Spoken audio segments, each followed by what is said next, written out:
దేవుడు మన పోషకుడు. ఈ సమయంలో ఈ అంశాన్ని గురించి మనం ఆలోచన చేద్దాం.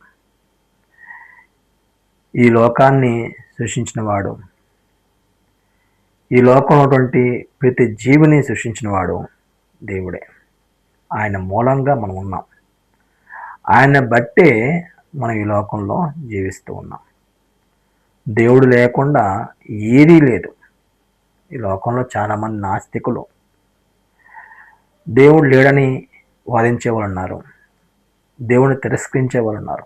ఎవరు ఏమనుకున్నా కానీ దేవుడు మూలంగానే ఈ సృష్టి యావత్తు నిర్మాణం చేయబడింది. ప్రతి జీవికి దేవుడు ఆహారం ఇస్తూ ఉన్నాడు. అందువల్ల మానవుడిని ఈ లోకంలో సృష్టించి తన స్వరూపంలో తన పోలికలు నిర్మించుకొని దేవుని యొక్క సంకల్పాన్ని బట్టి జీవించడానికి దేవుడు నిర్దేశించాడు. ఆ సంకల్పాన్ని బట్టి ఈ లోకయాత్రని కొనసాగిస్తూ ఉన్నాం. దేవుడు మనం సృష్టించినవాడు. ఆయనే మనల్ని పోషిస్తున్నాడు. ఎవరు నమ్మినా నమ్మకపోయినా దేవుడే మన పోషకుడు. మనము దేవుణ్ణి అడగక మునిపే మనకి అక్కడగా ఉన్నవి ఏవో దేవునికి తెలుసు. యేసుక్రీస్తు వారు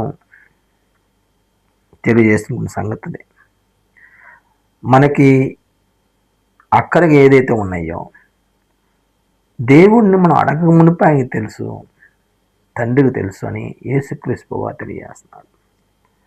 మత్తయి సువార్త 6వ అధ్యాయము 8వ వచనంలో యేసుక్రీస్తు వారు అన్నటువంటి ఈ మాటను మనం ఆలోచిస్తే, మీరు వారి వలె ఉండకూడదు.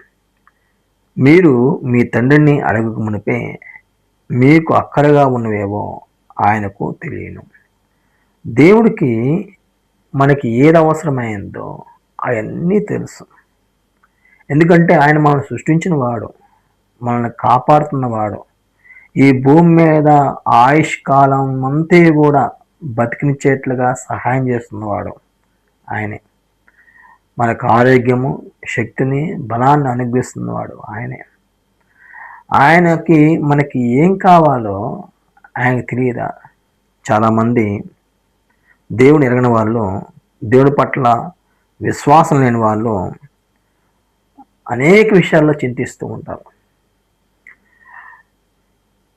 వాళ్ళ యొక్క అవసరాల కోసము, వారికి ఉన్నటువంటి సమస్యల నిమిత్తము ఏదో విధంగా చింతిస్తుంటారు, బాధపడుతుంటారు, కుంగిపోతుంటారు, ఆలోచిస్తుంటారు. దేవుడు మనకు తెలియజేస్తున్నటువంటి సంగతి ఏంటంటే,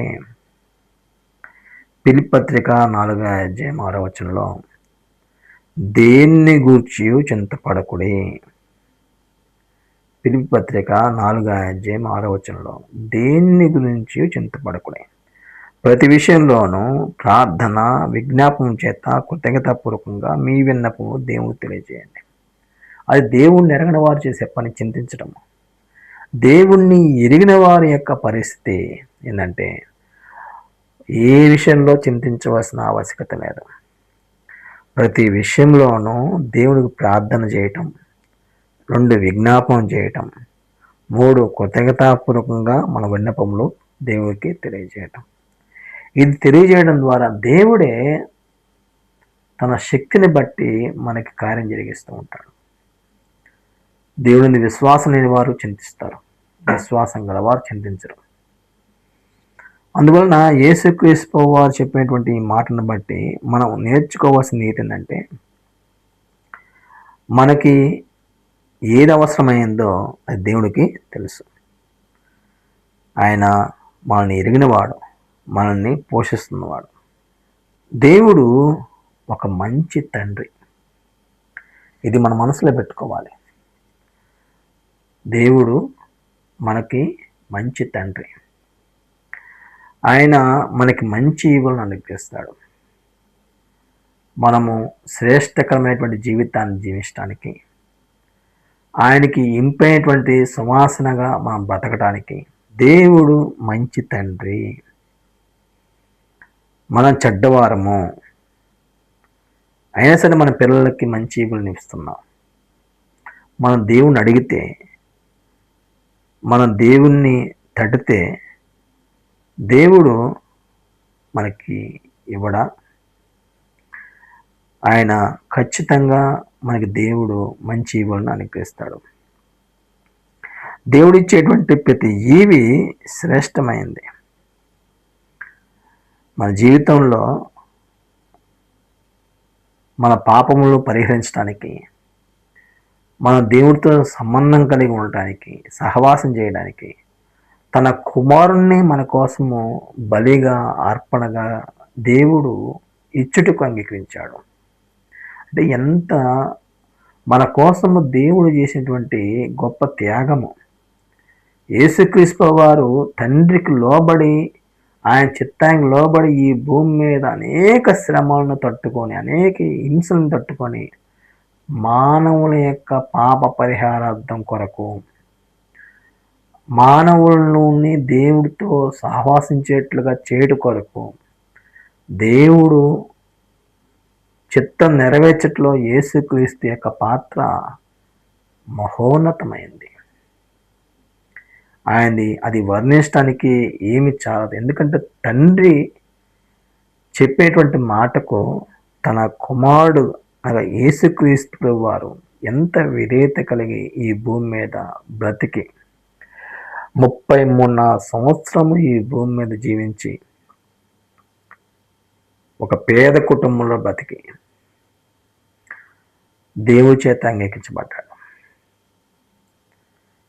దేవుడు యేసుక్రీస్తుని ఈయన నా ప్రియ కుమారుడు, ఈయన నేను ఆనందిస్తున్నాను అన్నాడు. ఎంత గొప్ప సంగతి! అంటే ఈరోజు మన జీవితంలో మనందరి కొరకు యేసుక్రీస్తుని దేవుడు బలిగా ఇవ్వటానికే సిద్ధపడితే, ఈ అల్పమైనవి, ఈ శాశ్వతం కానటువంటి ఈ డబ్బు, బంగారము, వెండి, సౌఖ్యాలు, సుఖాలు ఇవన్నీ దేవుడు కూడా ఎన్ని దేవుడు మనకి ఇస్తే మనం నాశనం అయిపోతాం, ఆత్మ సంబంధంగా జీవించాం. ఎంతవరకు కావాలో పరిమితి వరకు దేవుడు మనకి ఇస్తున్న కారణం ఏంటంటే, మనం ఆత్మ సంబంధంగా ఈ భూమి మీద స్థిరంగా బతకాలని, ఆత్మ సంబంధమైనటువంటి జీవితంలో ఒక బలమైనటువంటి యోధులుగా ఈ లోకయాత్రను కొనసాగించాలని. దేవుడు ఇచ్చేదంతే కూడా మంచిది. ఆయన ఇచ్చేటువంటి ప్రతిదీ కూడా శ్రేష్టమైంది. ఆయన మనకి ఇచ్చేటువంటి ప్రతిదీ మన యొక్క ఉన్నతమైనటువంటి భవిష్యత్తు కొరకైనది. మన దేవుణ్ణి ఎరగకపోవటం వల్లే దేవుడు మన జీవితంలో ఎంత శ్రేష్టమైనవి ఇస్తున్నాడో, ఎంతగా మన అవసరత తగినట్లుగా ఇస్తున్నాడో మనం గుర్తించలేకపోతున్నాం.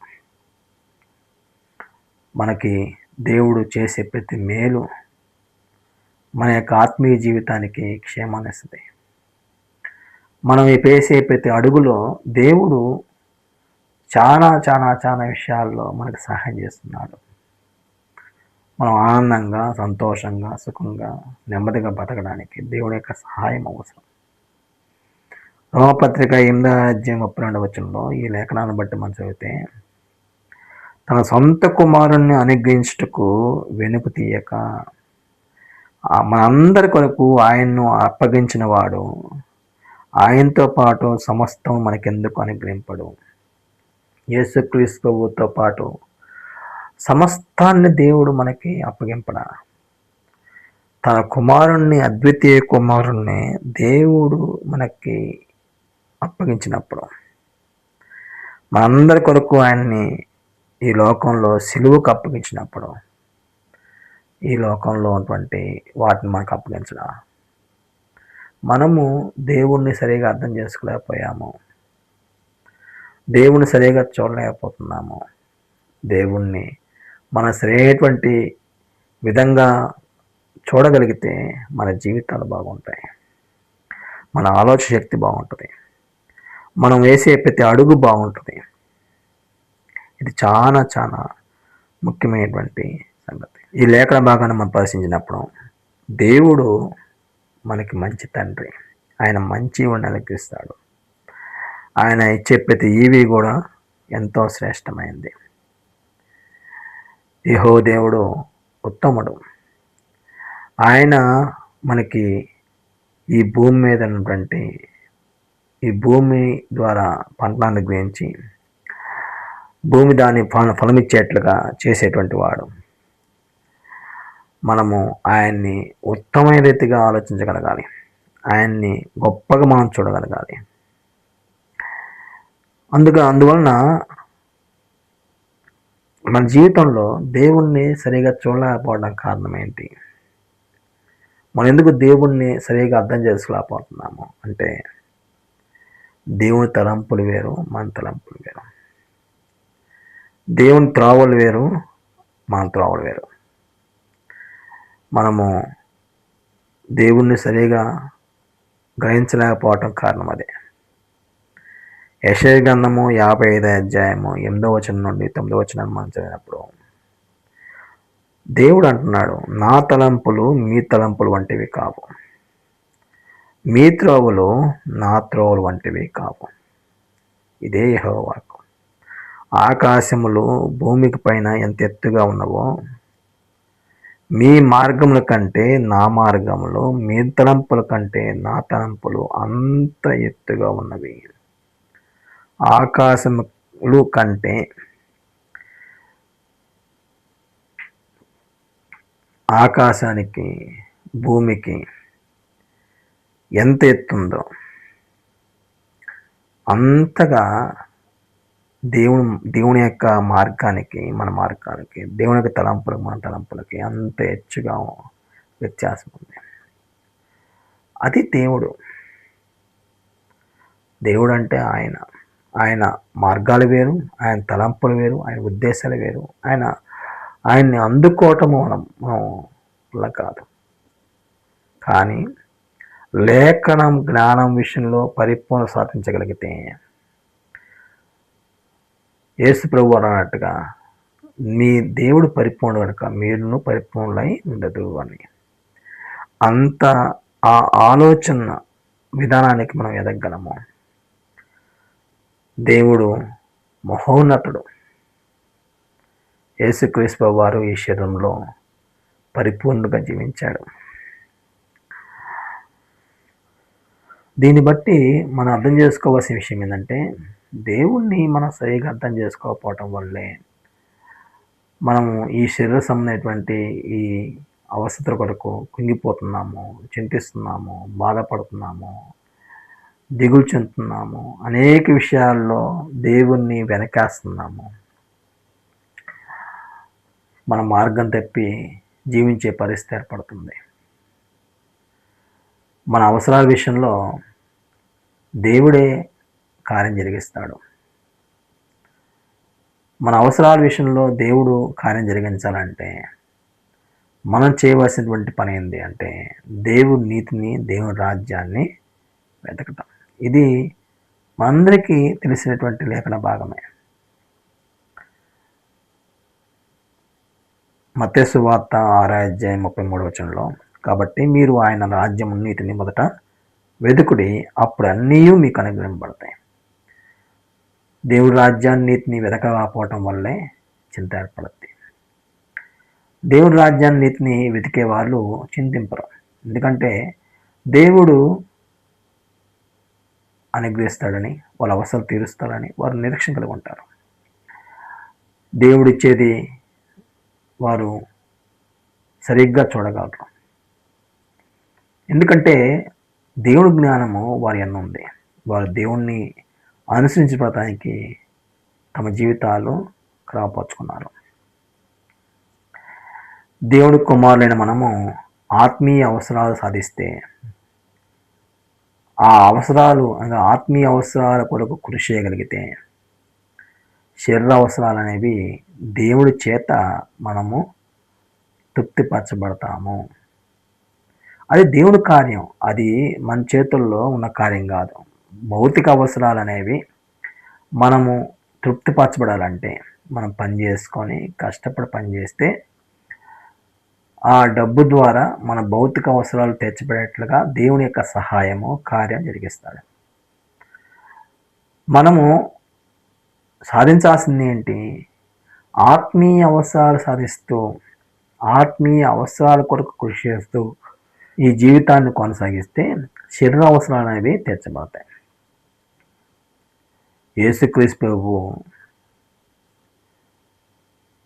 మాటలను బట్టి మనం అర్థం చేసుకోవాల్సిన విషయం ఏంటంటే,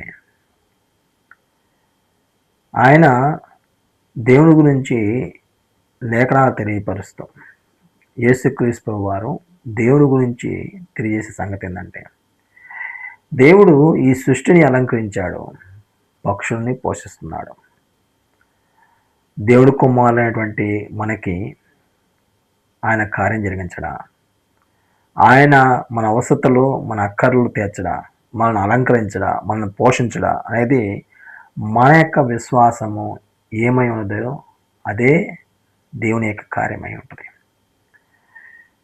యేసుక్రీస్తు ప్రభువు చాలా స్పష్టంగా చెప్పాడు, పువ్వు అడవి పువ్వును దేవుడు అలంకరించాడు, పక్షుల్ని దేవుడు పోషిస్తున్నాడు, మీరు వాటికంటే బహు శ్రేష్ఠులే కదా అన్నాడు. అంటే అంత ఉన్నతమైనటువంటి కుమారత్వం కలిగినటువంటి మనల్ని, అంటే దేవుడు కుమారులైనటువంటి మనల్ని పోషించడానికి దేవుడు కార్యం చేయడా, దేవుడు కుమారులైనటువంటి మనము ఆత్మసమైనటువంటి నీతిని రాజ్యాన్ని వెతికితే, ఆ హృదయంలో వాటిని ప్రతిష్ఠించుకోగలిగితే దేవుడు భౌతికమైన వాటి మీద, అనగా భౌతిక అవసరాల విషయంలో ఆయన సహాయము ఉంటుంది. దేవుడు మంచి తండ్రి, ఆయన పోషకుడు, మన జీవితంలో గొప్ప పాత్రను కార్యాన్ని జరిగిస్తున్నాడు. ఆయన్ని మనం సరిగా అర్థం చేసుకోలేకపోతున్నాం. కారణం చేతనే మనము మన జీవితంలో చాలా విషయాలు నష్టపోతూ ఉన్నాం. దేవుని జ్ఞానము మనకేం నేర్పిస్తుందంటే, మన ఆత్మీయ జీవితాన్ని ఉన్నతంగా దిద్దుకోవడానికి, ఉన్నతంగా నిలుపుకోవడానికి చాలా చాలా విషయాల్లో మనము క్రమశిక్షణ కలిగిన వారంగా ఉండగలగాలి. మన తలంపులు ఆయన తలంపులు వేరు, మన మార్గాలు ఆయన మార్గాలు వేరు. ఎంతటి వ్యత్యాసం అంటే ఆకాశములకు భూమికి ఉన్నటువంటి వ్యత్యాసం. అంతగా దేవుడు మన మీద ఆధిపత్యం కలిగి ఉన్నాడు. ఎందుకంటే మనం ఈ శరీరంలో ఉన్నాము, శరీర సుఖాలని, సౌఖ్యాలని, శరీరమైనటువంటి విధానంతో నింపడానికి మన జీవితాన్ని కొనసాగిస్తూ ఉన్నాం. కానీ దేవుడు ఆత్మ, ఆయన మహోన్నతుడు, ఆయన ద్వారా మనం సృష్టించబడ్డాం. ఇంత గొప్ప సంగతిని మనము సరిగ్గా ఆలోచించగలిగితే, ఆయన నీతిని, ఆయన రాజ్యాన్ని వెతికిన వారమైతే మనలో, మన జీవితంలో అనేకమైనటువంటి మన అవసరాల విషయంలో చింతించవలసిన అవసరం లేదు. చింతించేవాడు దేవుని సంబంధి కాడు, శరీర సంబంధి. దేవుడి మీద ఆధారపడేవాడే దేవుని సంబంధి. అందుకే ఫిలిప్పీ పత్రికలో మనం తెలుసుకున్నటువంటి లేఖన భాగాన్ని బట్టి దేని విషయంలో మీరు చింతించొద్దు, ప్రార్థనలు, విజ్ఞాపనలు కృతజ్ఞతాపూర్వకంగా దేవుడు తెలియజేయడం మన పని.